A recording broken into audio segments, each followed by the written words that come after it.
साथियों, पिछले साल मैंने टेक्सटाइल इंडस्ट्री में फार्म, फाइबर, फैब्रिक, फैशन और फॉरेन इन 5 एफ फैक्टर्स की बात की थी। फार्म, फाइबर, फैब्रिक, फैशन और फॉरेन का विजन अब भारत के लिए एक मिशन बनता जा रहा है। ये मिशन किसान, बुनकर, डिजाइनर और व्यापारी हर किसी के लिए ग्रोथ के नए रास्ते खोल रहा है। पिछले वर्ष भारत के टेक्सटाइल और एपरल एक्सपोर्ट्स में 7% की बढ़ोतरी हुई है।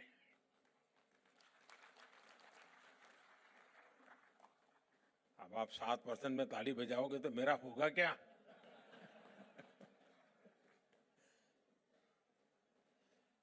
अगली बार 17% हो तो फिर ताली हो जाए।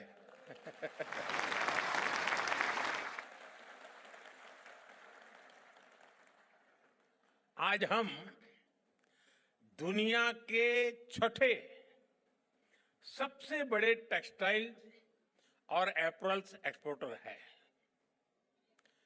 हमारा टेक्सटाइल निर्यात 3 लाख करोड़ रुपए तक पहुंच चुका है। अब हमारा लक्ष्य है 2030 तक हम इसे 9 लाख करोड़ रुपए तक लेकर जाएंगे।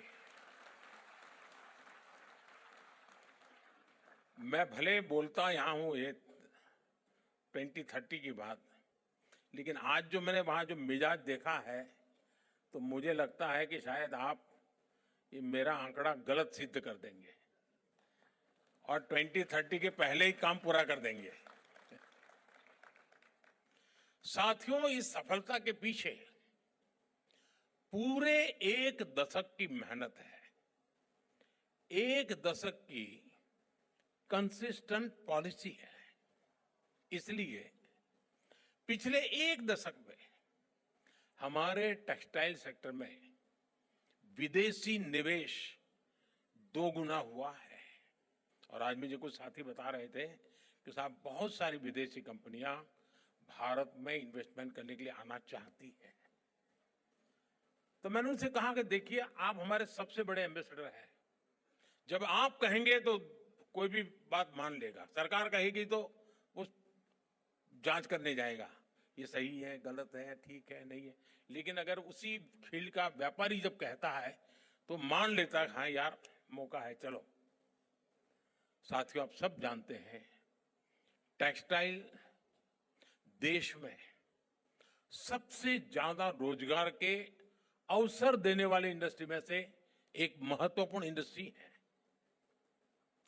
भारत की मैन्युफैक्चरिंग में ये सेक्टर 11% का योगदान दे रहा है। और इस बार आपने बजट में देखा होगा, हमने मिशन मैन्युफैक्चरिंग पर बल दिया है। उसमें आप सब भी आ जाते हैं। इसलिए जब इस सेक्टर में निवेश आ रहा है, ग्रोथ हो रही है, तो उसका फायदा करोड़ों टेक्सटाइल वर्कर्स को मिल रहा है। साथियों, भारत के टेक्सटाइल सेक्टर की समस्याओं का समाधान और संभावनाओं का सृजन, ये हमारा संकल्प है। इसके लिए हम दूरदर्शी और लॉन्ग टर्म आइडियाज पर काम कर रहे हैं। हमारे इन प्रयासों की झलक इस बार के बजट में भी दिखती है। हमारे देश में कॉटन सप्लाई रिलायबल बने, भारतीय कॉटन ग्लोबली कॉम्पिटिटिव बने, इसके लिए हमारी वैल्यू चेन मजबूत हो। इंडस्ट्री की ऐसी सभी जरूरतों को ध्यान में रखते हुए हमने मिशन फॉर कॉटन प्रोडक्टिविटी का एक ऐलान किया है। हमारा फोकस टेक्निकल टेक्सटाइल जैसे सनराइज सेक्टर्स पर भी है। और मुझे याद है, मैं जब गुजरात में था, मुख्यमंत्री के नाते मुझे सेवा करने का अवसर मिला था, तो आपके टेक्सटाइल वालों से मेरा मिलना जुलना होता था। और उस समय जब मैं उनको टेक्निकल टेक्सटाइल की बातें करता था, तो मुझे पूछते थे आप क्या चाहते हैं। आज मुझे खुशी है कि भारत इसमें अपनी पहचान बना रहा है।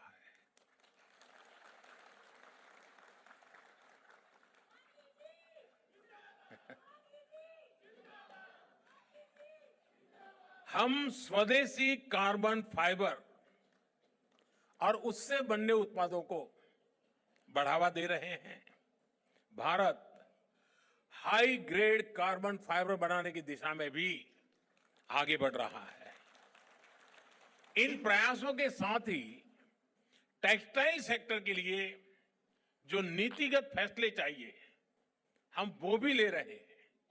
जैसे कि इस साल के बजट में एमएसएमई के क्लासिफिकेशन क्राइटेरिया में बदलाव करके इसका विस्तार किया गया है।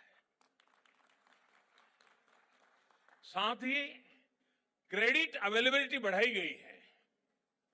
हमारा टेक्सटाइल सेक्टर, जिसमें 80% योगदान हमारे एमएसएमईज का ही है, उसको इसका बहुत बड़ा लाभ मिलने वाला है। साथियों, कोई भी सेक्टर एक्सेल तब करता है जब उसके लिए स्किल्ड वर्कफोर्स उपलब्ध हो। वस्त्र उद्योग में तो सबसे बड़ा रोल ही स्किल्ड यानी हुनर का होता है। इसलिए हम टेक्सटाइल इंडस्ट्री के लिए स्किल्ड टैलेंट पूल बनाने के लिए भी काम कर रहे हैं।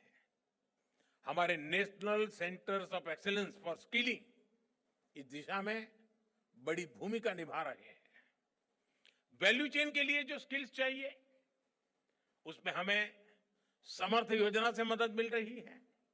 और मैं आज समर्थ से ट्रेन हुई कई बहनों के साथ बात कर रहा था, और उन्होंने जो 5 साल, 7 साल, 10 साल में जो प्रगति की है, यानी गर्व से मन भर गया मेरा सुन करके।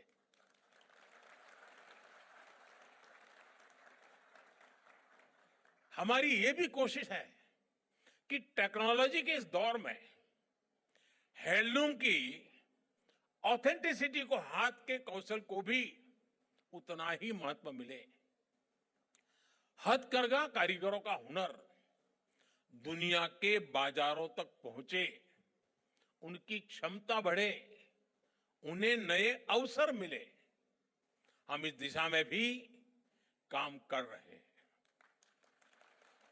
पिछले 10 वर्षों में हैंडलूम्स को बढ़ावा देने के लिए 2400 से ज्यादा बड़े मार्केटिंग इवेंट्स का आयोजन किया गया।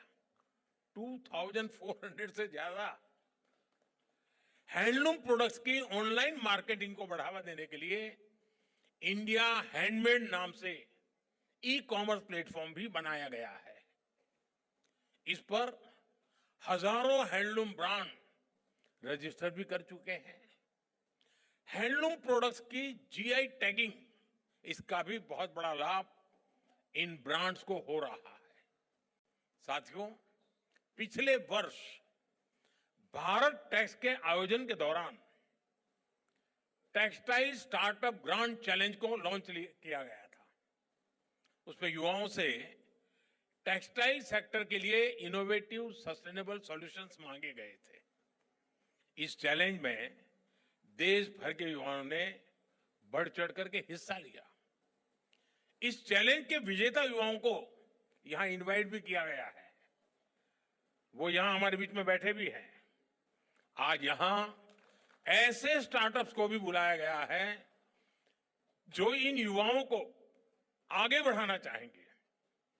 ऐसे पिच फेस्ट को आईआईटी मद्रास, अटल इनोवेशन मिशन और कई बड़े प्राइवेट टेक्सटाइल ऑर्गेनाइजेशंस का सपोर्ट मिल रहा है। इससे देश में स्टार्टअप कल्चर को बढ़ावा मिलेगा। मैं चाहूंगा हमारे युवा नए टेक्नो टेक्सटाइल स्टार्टअप लेकर आए, नए आइडियाज पर काम करें। एक सुझाव हमारी इंडस्ट्री को भी है। हमारी टेक्सटाइल इंडस्ट्री भी आईआईटी जैसे इंस्टीट्यूट्स के साथ नए टूल्स डेवलप करने के लिए कोलैबोरेट कर सकती है। आजकल हम सोशल मीडिया और ट्रेंड्स में देख रहे हैं, नई पीढ़ी अब आधुनिकता के साथ साथ पारंपरिक परिधानों को भी पसंद कर रही है। इसलिए आज ट्रेडिशन और इनोवेशन के फ्यूजन का महत्व भी काफी बढ़ गया है। हमें ऐसे पारंपरिक परिधानों से इंस्पायर्ड ऐसे प्रोडक्ट्स लॉन्च करने चाहिए जो न केवल भारत में बल्कि पूरी दुनिया में नई पीढ़ी को आकर्षित करे। एक और अहम विषय टेक्नोलॉजी की बढ़ती भूमिका का भी है। नए ट्रेंड डिस्कवर करने में, नए स्टाइल्स क्रिएट करने में अब एआई जैसी टेक्नोलॉजी की भूमिका लगातार बढ़ती जा रही है।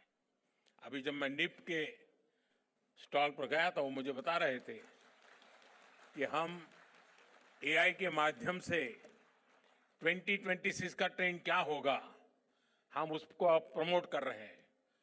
वरना पहले दुनिया के और देश ही हम कहते थे काला पहनो, हम पहन लेते थे। अब हम दुनिया को कहेंगे क्या पहनना है।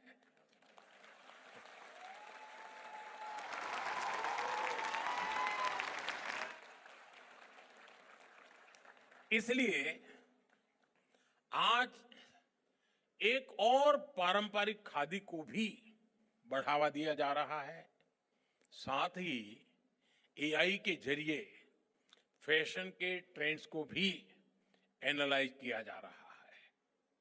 मुझे याद है, मैं जब नया नया मुख्यमंत्री बना था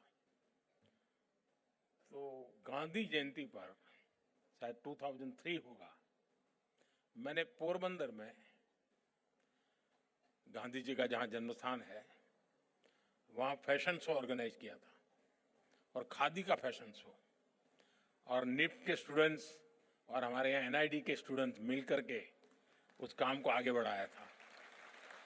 और वैष्णव भजन तो तेरे कहिए, वो बैकग्राउंड म्यूजिक के साथ वो फैशन शो हुआ था। और उस समय विनोबा जी के कुछ अनन्य साथी जो थे उनको मैंने इनवाइट किया था, तो मेरे साथ बैठे थे, क्योंकि फैशन शो वर्गे शब्द ऐसे हैं कि पुरानी पीढ़ी के लोगों को जरा कान खड़े हो जाते हैं कि ये क्या सब तूफान चल रहा है। लेकिन मैंने उनसे बड़ा आग्रह किया, उनको मैंने बुलाया, वो आए, और बाद में उन्होंने मुझे कहा कि खादी को अगर हमें पॉपुलर करना है तो यही रास्ता है। और मैं बताता हूं, आज खादी जिस प्रकार से प्रगति कर रही है और दुनिया के लोगों का आकर्षण का कारण बन रही है, हमने इसको और बढ़ावा देना चाहिए। और पहले जब आजादी का आंदोलन चला तब खादी फॉर नेशन था, अब खादी फॉर फैशन होना चाहिए। साथियों, कुछ दिनों पहले, जैसा भी अनाउंसर बता रहे थे, मैं विदेश दौरे पर से ही आया हूं। मैं पेरिस में था, और पेरिस तो फैशन कैपिटल के अब वर्ल्ड कहा जाता है। इस यात्रा के दौरान विभिन्न मुद्दों पर दोनों देशों के बीच अहम साझेदारी हुई। हमारी चर्चा के मुख्य बिंदुओं में एनवायरमेंट और क्लाइमेट चेंज का विषय भी शामिल रहा। आज पूरी दुनिया सस्टेनेबल लाइफस्टाइल के महत्व को समझ रही है। फैशन वर्ल्ड भी इसके प्रभाव से अछूता नहीं है। आज दुनिया फैशन और एनवायरमेंट और फैशन फॉर एम्पावरमेंट के लिए इस विजन को अपना रही है। इस संबंध में भारत दुनिया को रास्ता दिखा रहा है।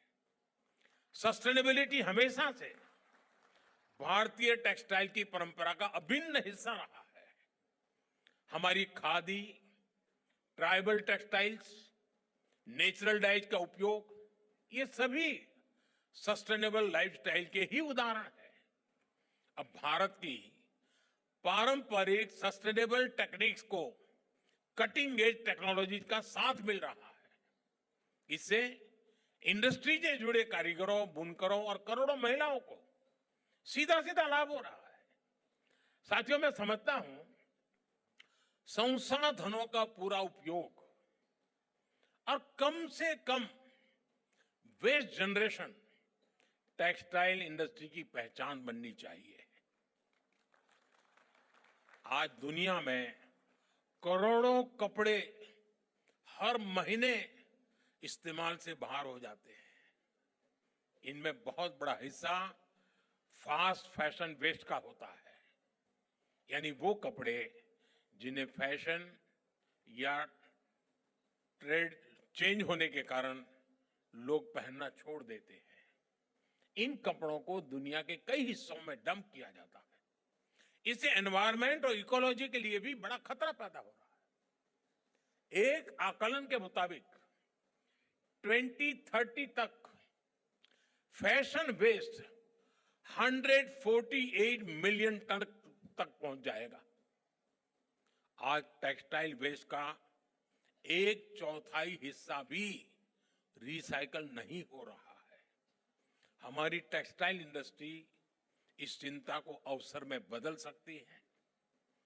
आप में से अनेक साथी जानते हैं, हमारे भारत में टेक्सटाइल रिसाइकलिंग और खासकर अपसाइकलिंग का बहुत डाइवर्स ट्रेडिशनल स्किल मौजूद है। जैसे कि हमारे यहां पुराने या बचे हुए कपड़ों से दरिया बनाई जाती है। बुनकर लोग और यहां तक कि घर की महिलाएं भी ऐसे कपड़ों से कितने तरह के मैट्स, रग्स और कवरिंग बनाती हैं। महाराष्ट्र में पुराने और यहां तक कि फटे कपड़ों तक से अच्छे अच्छे गोदड़ी बनाए जाते हैं। हम इन पारंपरिक आर्ट्स में नए इनोवेशन करके इन्हें ग्लोबल मार्केट तक पहुंचा सकते हैं।